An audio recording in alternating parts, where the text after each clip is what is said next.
mga lods, for today's video magluluto tayo ng ginisang tokwa sa oyster sauce at kangkong. Una, prituhin muna natin yung tokwa in a low heat temperature para hindi mabigla at para hindi masunog.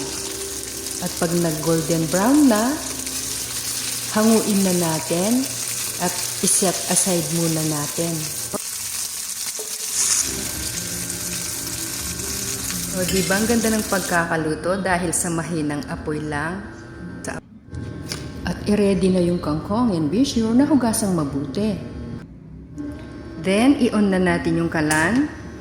Ito nga pala yung pinagprituhan ko ng tokwa kanina, same kawali din. Then, lagyan ng konting mantika. Hintayin natin uminit. Tapos, ilagay na natin yung onions. Inuuna ko pala talaga yung onions kasi mas naunang nasusunog yung bawang kaya hinuhuli ko.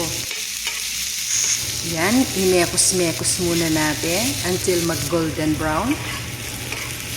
Yan, ang ganda na ng kulay, ang bango na ng amoy.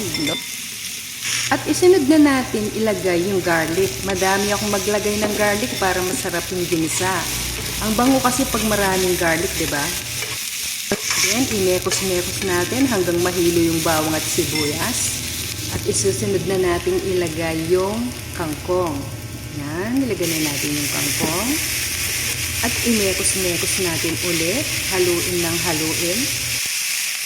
Hanggang sa mahilo yung niluluto natin. Joke lang. Sige, halo pa more.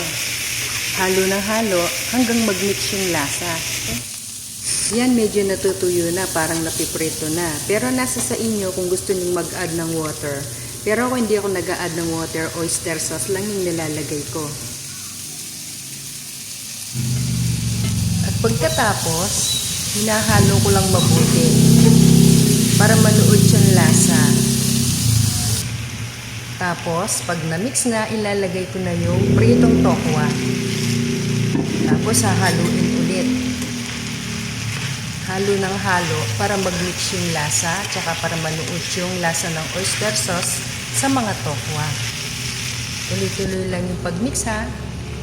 And then, malapit na siyang maluto. Maglalagay na ako ng pamintang pino. Kahit na anong paminta pwede. Tuloy-tuloy lang yung paghalo at malapit na siyang maluto. Ayan. And it's done. Thank you for watching. God bless everyone. Tara, kain mga lods. Let's have brunch.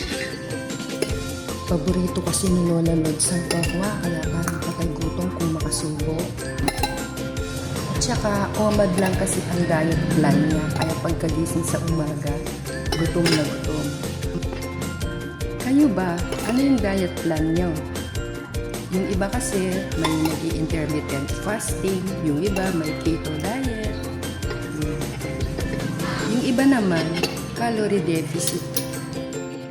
Sinubukan ko lahat ang klase ng diet plan, pero mas nahiyang ako sa calorie deficit at sa 1 meal a day. Tsaka syempre nagkakaedad na tayo, kaya dapat strict tayo sa diet natin, di ba? At kung gusto mong humaba ang buhay mo, healthy lifestyle and good vibes always. Bye!